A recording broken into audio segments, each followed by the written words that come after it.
Hi guys, welcome back to Comicgeddon. This is recommended reading. John's in the back shaking his head because I screwed up a couple times. One time, and then in the second take, he had to keep going. But this week on recommended reading, we have Star Trek Voyager Homecoming and Star Trek Voyager The Farther Shore.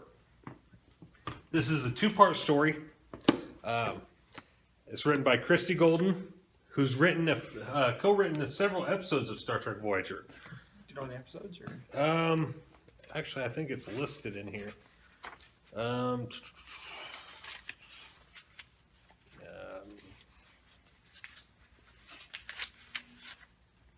Not right offhand. It is listed at the end of the book. Yeah.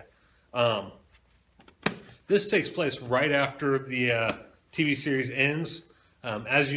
For many Trekkies, you know that, well, Star Trek Voyager wasn't really the most popular of the Star Trek shows. It's probably the least popular, which I don't understand. Aside from Enterprise. Enterprise was probably the least popular. There's a long, there's a pretty big following for Enterprise. People tried to keep Enterprise on. They didn't try to keep Voyager on. That's true. I really liked Voyager. I liked Voyager, yeah. I was there from the very beginning. Yeah. You know, I rewatched it, and, you know, I wanted more Voyager. So I ordered this book from Amazon, and a friend of mine, he has every Star Trek book ever made. So after I finished this, I didn't want to wait to order the other one. I asked him, hey, can I get your Farther Shore book or borrow it or whatever? He said, well, here, I'll just copy the files and send them straight to you in the email, and there you go. Now you have them all. Yeah, so I have years worth of novels to read. But in this, as we know from the Star Trek Voyager series, the crew returned to the Alpha Quadrant through the Borg's what was it called? It was a wormhole, a one-way wormhole that allowed them to get from one quadrant to the next in a very short amount of time. And they did so. Several Starfleet ships were waiting to attack this Borg cube. And the Voyager just comes blasting out of it and destroys it. And everyone's just dumbfounded like... Well, this was, I believe, Janeway allowed herself to become a Borg, didn't she, in the series, at the end, the last episode? Admiral Janeway from an alternate future. Okay, that's what I thought. And with it, it's been a while since I've seen the series. With it, they obtained a virus because they injected Janeway with a virus that would infect the entire Borg. And that was supposed to be the end of the Borg. Yeah. Which the Borg plays a big part in these two books, as you can tell from 7 of 9 being on the cover of this one. Who you can see on episodes of Arrow. Felicity's mom.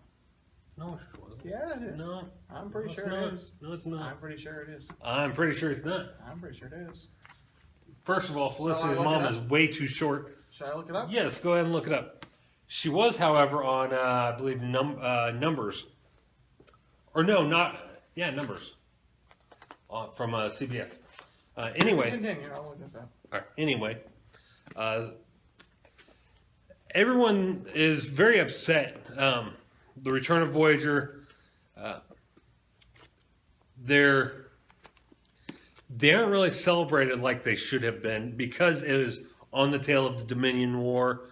The Dominion War just finished.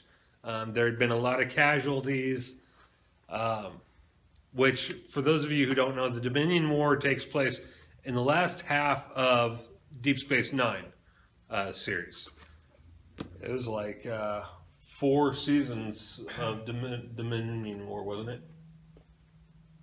I'm not sure. Anyway. Okay, so I was half right. Was it her sister? No, it was. She's not her mom, but she was on Arrow as a character called Jessica Danforth. Okay. So I was half right, half wrong. What book is that? Star Wars or Star Trek there, Shannon? Yeah. It was a slip. Star It Wars was a Homecoming. slip. It was a slip. Star Wars Voyager he's reading. It was a slip. That's not a slip. That was a slip. Like a nip slip, you know. No, that was a slap. So anyway, this is a great book. It starts out kind of slow, you know. The Doctor's expecting to get all this, hero worship. He's expecting to just get flooded by all these other people in the medical field wanting to pick his brain about everything he had learned in the Delta Quadrant. Right? Yeah. And he's just like a hog. Yeah. And anyway, they don't. He has a fan base for his holonovel, Photons Be Free. Yeah. But that's it. That's all he's known for.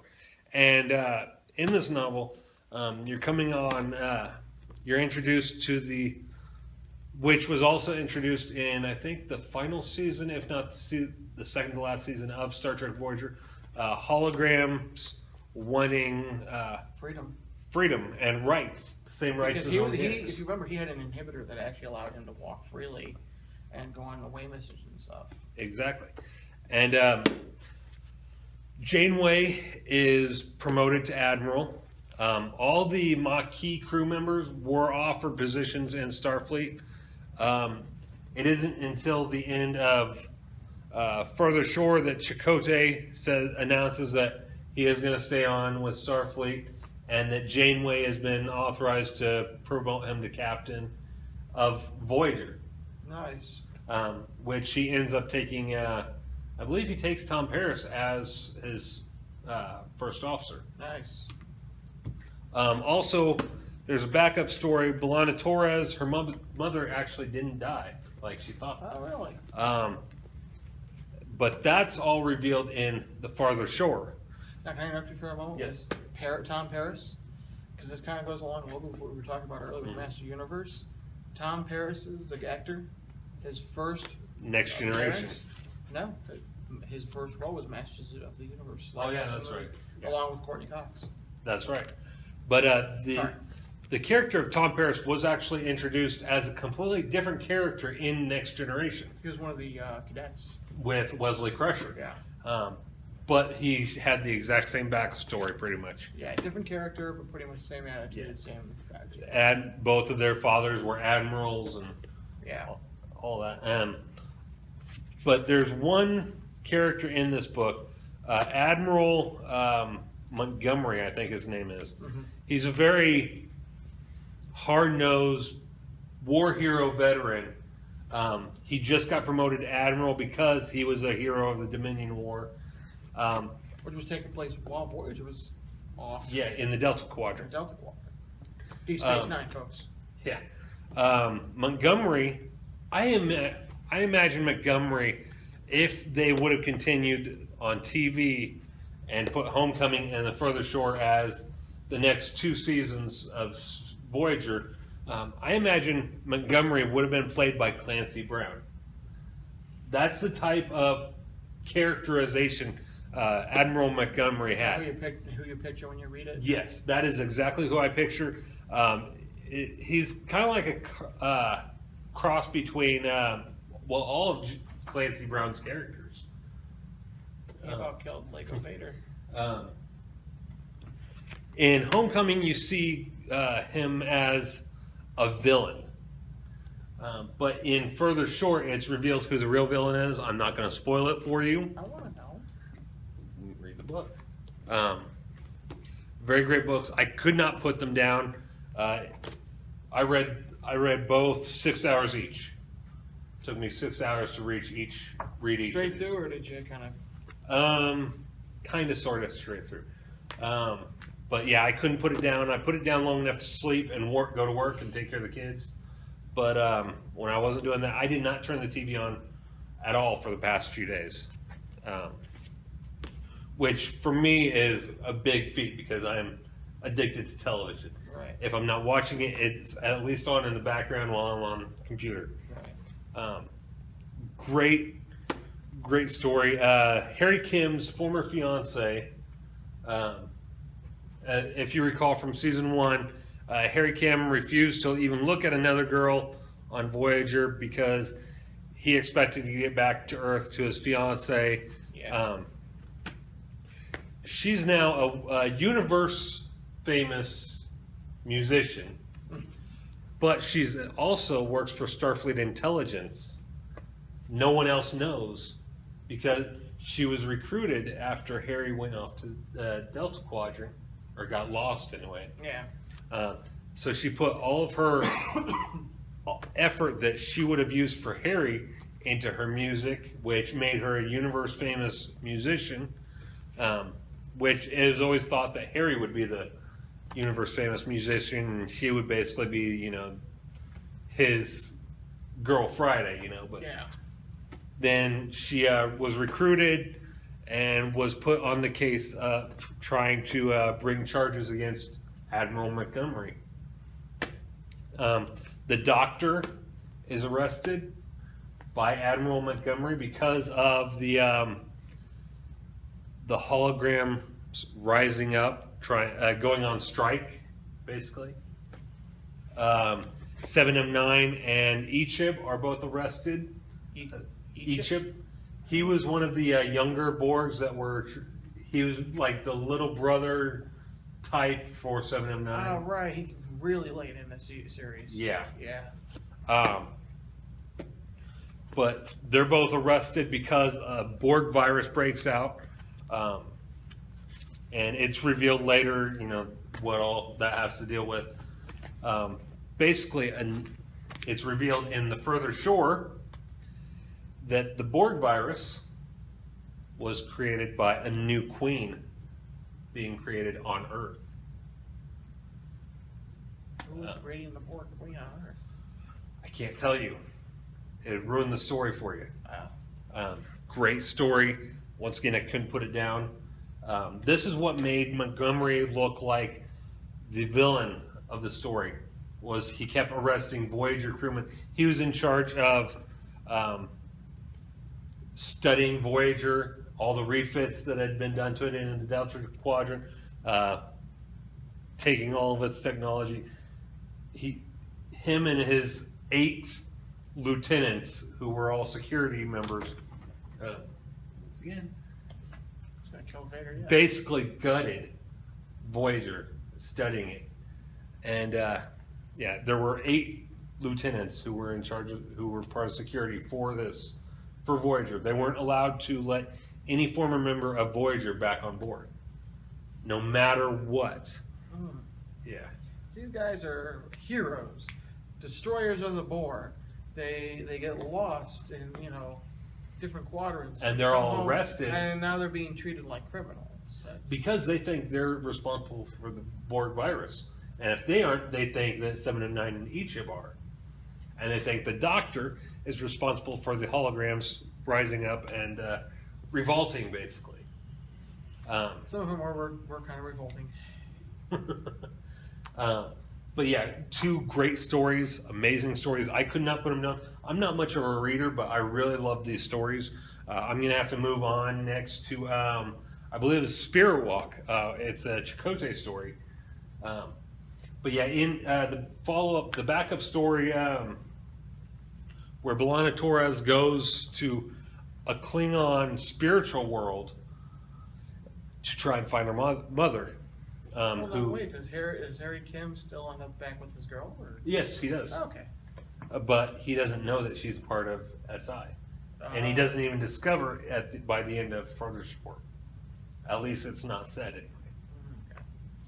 Okay. Also, there is another kind of side story called The Hand. That starts off in Homecoming. In fact, I'll go ahead and read you the prologue for it. All right. Age 3. She is alone, as she usually is, sitting in a corner far away from anyone's notice. Wetness soaks her bottom, but she says nothing. She is too fearful of the hand. The hand descended without any reason she could fathom, to strike hard against her small soft cheeks or seize her chubby arms, leaving bruises that would later disappear with the hum of something shiny and metallic. Young as she is, she already knows it is best to say nothing, to draw no attention to herself, to sit alone in the corner and play with one small toy she is permitted to have. Vaguely, she remembers a time before the man had come, when her mother's eyes shone and her lips parted in smiles, and she laughed like the sun. When the girl held close and kissed and slept deeply and dreamed dreams of moonbeams and ponies. Now her mother is silent, sending that same message to her daughter. Her eyes are dull and she no longer laughs. Her mother, too, lives in fear of the hand. And the girl's dreams now are of screams and blood. She plays with Dolly, making the toy dance and sing as she, the flesh and blood girl, cannot. A shadow falls all over her. She freezes in terror. The hand reaches down, and she shrinks back. But the hand has not come for her, but for Dolly. It grabs the old-fashioned toy. There is a bellow of something incoherent, but very, very angry, and the hand rips the dolly's head off from her ragged shoulders. The girl whimpers very softly. She cannot help herself. The hand descends, and she falls hard on the floor. She knows better than to rise or cry out. She lies quietly, blood trickling from her mouth, her heart beating as fast as a rabbit's until the shadow leaves. The owner of the hand has lurched off somewhere else. She hears the voice of her mother, high and strained and tight with fear, and turns away. The girl cannot let herself hear her mother's cries. If she does, she somehow knows she will go mad. For a moment, she simply stares at the mangled toy. Then slowly she picks up Dolly's torn body in one hand and her severed head in the other and continues to play. That's the backup story. Kind of dark. Yeah, it's very dark. It's a very dark story. Does that continue in? Yes. Okay. It actually concludes and all is revealed in this one. I can't tell you who the girl is or who the hand is because otherwise it'll ruin the end of the story for you. All right. Great story. I highly recommend picking it up. Like most of the recommended reading on here, they're old stories, but very, very good. Yeah. Like I said, I could not put them down. I started this one 2 days ago, right before bed, and I ended it last night at midnight. So, and I mean, this one, I started right before that. So, Oh, that's a Kindle? yeah. So, yeah, like I said, pick up, go to your library, go to your bookstore, go on Amazon. If I can get it to come back on. Apparently it's not going to. Pick up Star Trek Voyager Homecoming and Star Trek Voyager The Farther Shore. Here's the covers. They're both written by Christie Golden. I think that's her name. Yeah. Christie Golden. They came out in 2003. So check them out, guys. First of the Voyager novels, or? Yeah. No. The first of the Voyager novels came out during the show. Okay. This is the first that after the show ended. Gotcha. So check them out.